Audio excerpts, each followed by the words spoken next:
الصلاۃ والسلام علیکہ یا رسول اللہ علی آلک و صحابک یا حبیب اللہ۔ بسم اللہ الرحمن الرحیم۔ اسلامک نیریٹو کے محترم ناظرین السلام علیکم۔ ہماری آج کی ویڈیو کا موضوع ہے درود پاک کے فیوز و برکات۔ ایک بزرگ فرماتے ہیں، میں حج کرنے گیا تو وہاں ایک آدمی کو دیکھا جو ہر جگہ کثرت سے درود پاک پڑھتا رہے۔ حرم شریف میں دیکھا، طواف کرتے دیکھا، مینا میں دیکھا، عرفات میں دیکھا۔ قدم اٹھاتا ہے تو درود پاک پڑھتا ہے، قدم رکھتا ہے تو درود پاک پڑھتا ہے۔ آخر میں نے سوال کیا، اے اللہ کے بندے، یہاں ہر مقام ہی علیحدہ علیحدہ دعائیں ہیں، نوافل ہیں، مگر تو ہر جگہ پر درود پاک پڑھتا ہے۔ یہ سن کر اس نے بتایا، میں اپنے باپ کے ساتھ حج کے ارادے سے خراسان سے چلا۔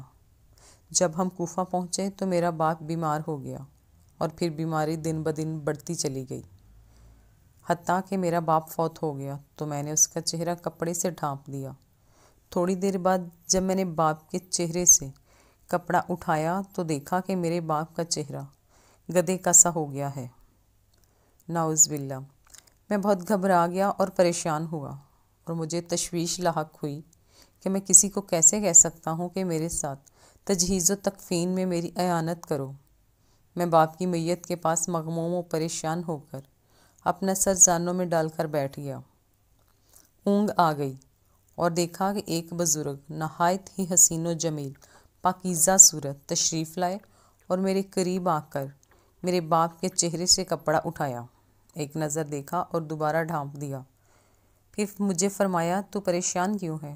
میں نے عرض کی، میں پریشان اور غمگین کیوں نہ ہوں، میرے باپ کا یہ حال ہے۔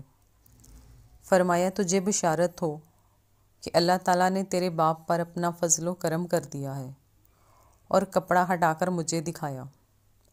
میں نے دیکھا تو میرے باپ کا چہرہ بالکل ٹھیک ہو گیا ہے اور 14ویں کے چاند کی طرح چمک رہا ہے۔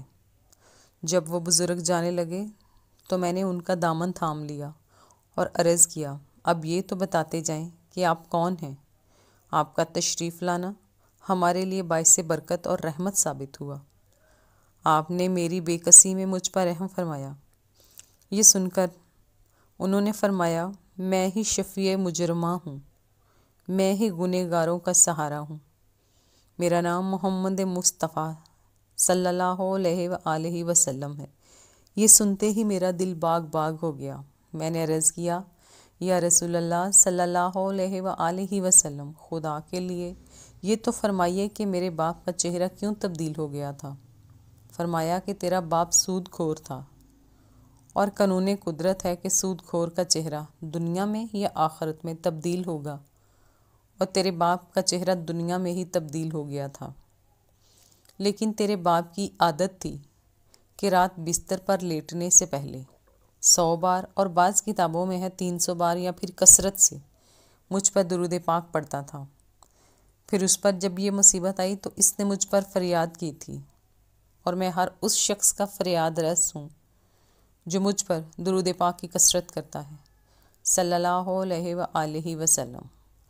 محترم ناظرین، حضور نبی کریم صلی اللہ علیہ وآلہ وسلم اپنے ہر درود پاک پڑھنے والے سے باخبر ہیں۔ ہمیں چاہیے کہ ہم دن رات جتنا اور جس قدر ہو سکے حضور اکرم صلی اللہ علیہ وآلہ وسلم پر درود و سلام بھیجیں۔ جب کبھی کہیں بھی سید المرسلین رحمت للعالمین صلی اللہ علیہ وسلم کا نام مبارک سنیں تو درود پاک پڑھیں، کم از کم اتنا ہی کہہ لیں، صلی اللہ علیہ وآلہ وسلم، اور محبت سے انگوٹھوں کے ناخنوں کو بوسہ دے کر آنکھوں پر لگائیں۔ اگرچہ یہ فرض و واجب تو نہیں ہے، لیکن باعث برکت ہے۔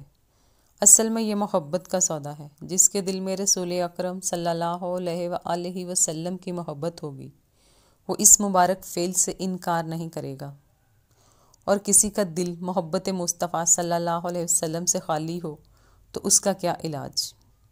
تعظیم جس نے کی ہے محمد کے نام کی، خدا نے اس پر آتش دوزخ حرام کی۔ اللہ تعالیٰ ہی ہادی اور نیکی کی توفیق دینے والا ہے۔ بے شک